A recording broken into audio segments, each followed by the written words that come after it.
You're using the internet right now, perhaps reading these very words, connecting with friends, or streaming your favorite show. But almost no one knows the man who made this incredible reality possible. It wasn't a tech giant, not a billionaire team with vast resources and marketing budgets. It was one unassuming man, working quietly in a European laboratory, driven purely by an idea that changed the world forever. And here's the most shocking part of his story. He never tried to profit from it. If you stay until the end of this video, you'll discover the true, astonishing story behind the man who created the web, unraveling the layers of his genius and altruism. You'll understand how one monumental decision, made in a small office, profoundly altered the lives of billions of people, including yours. But before we go on, I want to ask you something. What would you have done? If you had created the internet, a technology with limitless potential, would you have made it freely available for all? Or would you have sought to become a billionaire from its inception? Comment below. I'd share it, or I'd sell it. And don't forget to hit like, because this is a story the world absolutely needs to hear. Our journey begins in the late 1980s at the European Organization for Nuclear Research, known as CERN, nestled on the border of Switzerland and France. This was the stomping ground of Tim Berners-Lee, a brilliant yet remarkably unassuming scientist. His mind wasn't consumed by grand ambitions of personal wealth or fame, but rather by a profound desire for something far more fundamental: better information sharing. His early life and influences had instilled in him a deeply collaborative spirit, a belief that knowledge should flow freely, unencumbered by barriers. This philosophy would become the bedrock of his greatest invention. At CERN, Berners-Lee faced a pervasive and growing problem. Scientists from across the globe, working on complex projects, were drowning in vast amounts of data. This information was scattered across disparate computer systems, locked away in incompatible formats, and incredibly difficult to access. Collaboration, the very essence of scientific discovery, was severely hampered. Researchers struggled to efficiently share findings, theories, and experimental results across different departments and countries. It was a classic case of information overload, but without any cohesive structure to make sense of it all. It was in this environment of digital chaos that the spark of an idea ignited within Berners-Lee. He initially conceived of a personal information management system he called Inquire. This early prototype allowed him to link pieces of information together in a non-linear fashion, creating a web of interconnected notes. The pivotal realization came when he understood that this concept, this linking of information, could be scaled globally. He envisioned a universal, interconnected information space, a tapestry of knowledge accessible to anyone, anywhere. Driven by this vision, Berners-Lee began to meticulously develop the core components that would bring his idea to life. He invented HTML, the hypertext markup language, to structure web pages, giving them form and meaning. He then created HTTP, the hypertext transfer protocol, the very language computers would use to transfer this data across networks. And to navigate this burgeoning digital universe, he conceived of URLs, uniform resource locators, unique addresses for every piece of information. From scratch, he built the first web browser and a server, laying the foundational bricks of what would become the World Wide Web. Despite the monumental nature of his work, Berners-Lee initially faced significant skepticism and challenges. His superiors at CERN, focused on particle physics, largely viewed his project as an interesting but ultimately minor side endeavor. There was a distinct lack of dedicated funding and resources for his revolutionary idea. He faced an uphill battle, constantly working to convince others of the immense, world-changing potential embedded within his humble system. Yet, he persevered. On a simple computer, he created the very first website, Info. CERN. It was a modest page explaining the World Wide Web itself, a humble beginning for a technology that would soon transform humanity. Then came the pivotal decision, a moment of profound internal struggle. Berners-Lee stood at a crossroads. He could patent his technology, securing immense personal wealth and control, or he could choose to make it freely available to the world. His deep-seated belief in open access and collaboration, cultivated over years, weighed heavily on him. He grasped a profound realization. The true power of his creation lay not in its exclusivity, but in its universality. The world stood at a precipice, unaware of the choice one man was about to make. A choice that would either enrich him beyond measure or empower billions. Before we continue, subscribe to the channel and tell us in the comments where you are watching from. The world indeed stood at that precipice, and Tim Berners-Lee, with an unwavering commitment to his vision, chose empowerment over enrichment. His monumental decision to make the web open source was not merely a technical choice, it was a philosophical statement that would echo across the globe. This principle culminated in CERN's historic announcement in April 1993. The World Wide Web software and its underlying protocols would be available royalty-free to anyone, anywhere.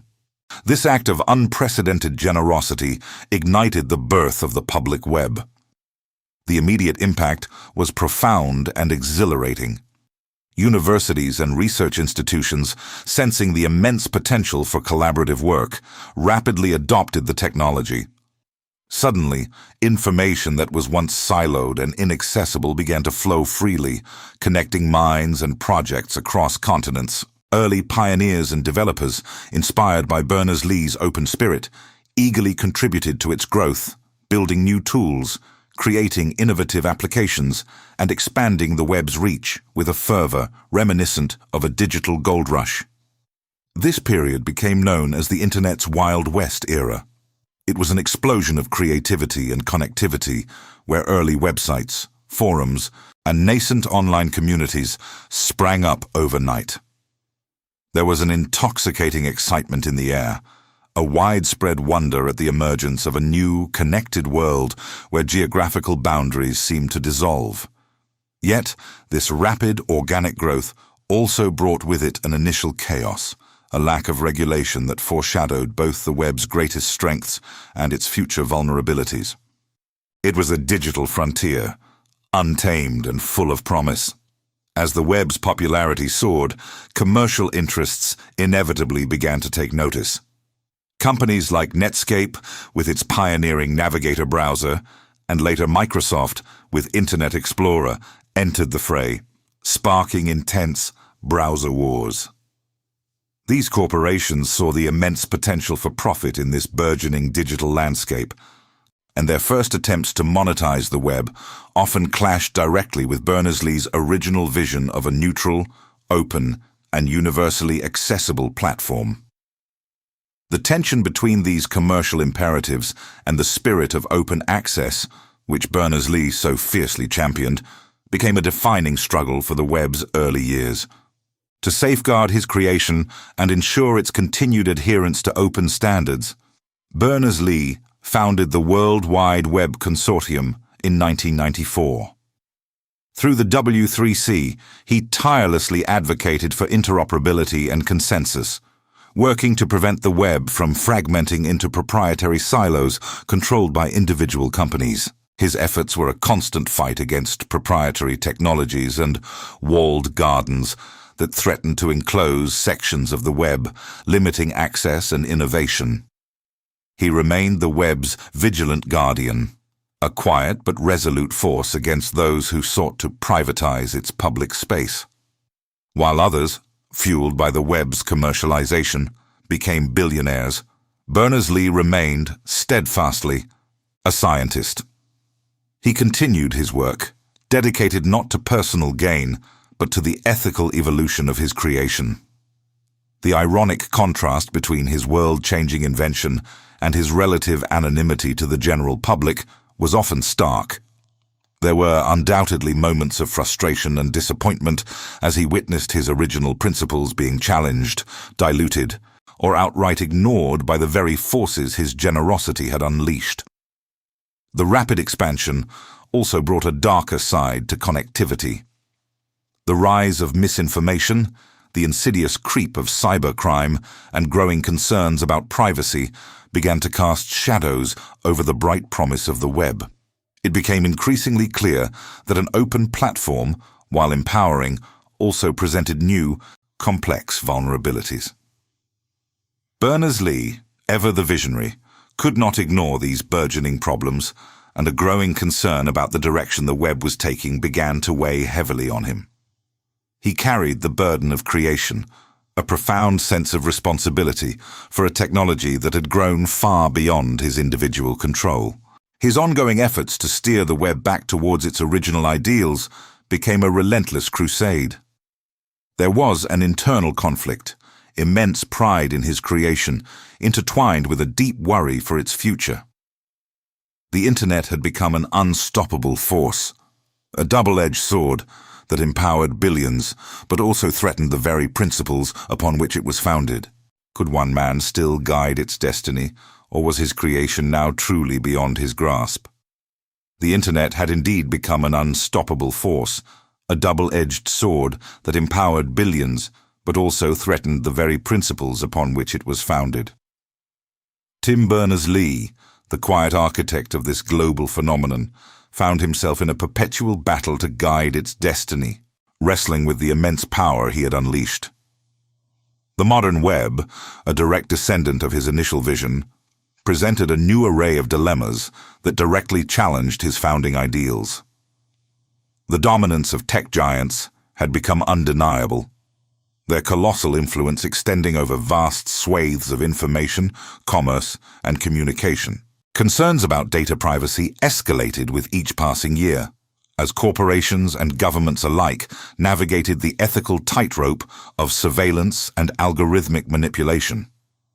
The insidious spread of fake news, amplified by social media platforms, began to erode trust and impact democratic processes worldwide.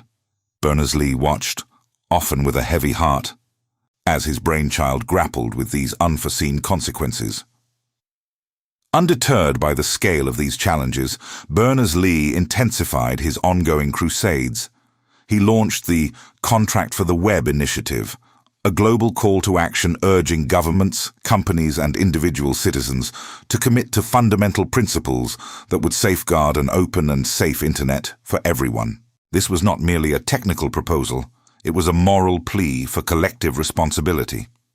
Simultaneously, he championed projects like Solid, an ambitious effort to decentralize the web, giving individuals greater control over their own data and identity, moving away from the centralized silos that had become so problematic. His relentless pursuit of his original vision for a truly universal and empowering platform continued unabated. This unwavering commitment came at a personal cost. Berners-Lee faced immense pressure and scrutiny, often finding himself a lone voice, advocating for principles that ran counter to powerful commercial interests. The emotional toll of seeing his creation used in ways he never intended, for purposes that undermined its very foundation, must have been profound. Yet, his commitment remained unwavering, despite the absolute lack of personal financial gain from an invention that had spawned countless billionaires. He chose principle over profit, time and time again. While financial wealth eluded him, recognition for his monumental contribution slowly, but surely, began to materialize. He received the prestigious Turing Award, often referred to as the Nobel Prize of Computing, a testament to the intellectual depth and impact of his work. Queen Elizabeth II, acknowledging his profound influence on global society, knighted him, transforming the unassuming scientist into Sir Tim Berners-Lee. Slowly, the public awareness of his pivotal role in shaping the connected world began to grow, moving him from relative anonymity to a celebrated, albeit still humble, figure. His story serves as a powerful testament to the power of one decision. His choice, made decades ago, to make the web free and accessible to all, created a ripple effect that transformed global communication, revolutionized education, and reshaped commerce in ways scarcely imaginable at the time. It stands in stark contrast to the paths taken by others who prioritized profit over principle, reminding the world of the immense potential when vision aligns with altruism. The web's future, as Berners-Lee continually reminds us, still depends on collective choices. It is an ongoing responsibility for users, developers, and policymakers alike to advocate tirelessly for its open, ethical, and equitable use. The enduring legacy of Tim Berners-Lee is a potent reminder of what is possible when a singular vision meets an unwavering commitment to the greater good. Tim Berners-Lee's story isn't just about technology, it's about vision, it's about purpose, and the power of one decision to impact the entire world. While many chase wealth, he chose to give the world freedom. And because of that, we are all connected today. If this kind of story inspires you, subscribe to the channel, turn on notifications, and hit the like button. Because here you'll discover the stories that change the world and might just change the way you see it. See you in the next video.